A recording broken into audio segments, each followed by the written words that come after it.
kuangalia. Mambo vipi? Karibuni sana.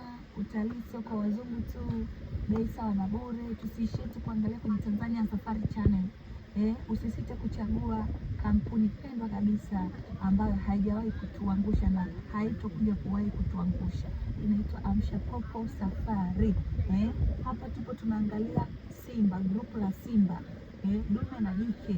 Waoneshe kameramani wangu.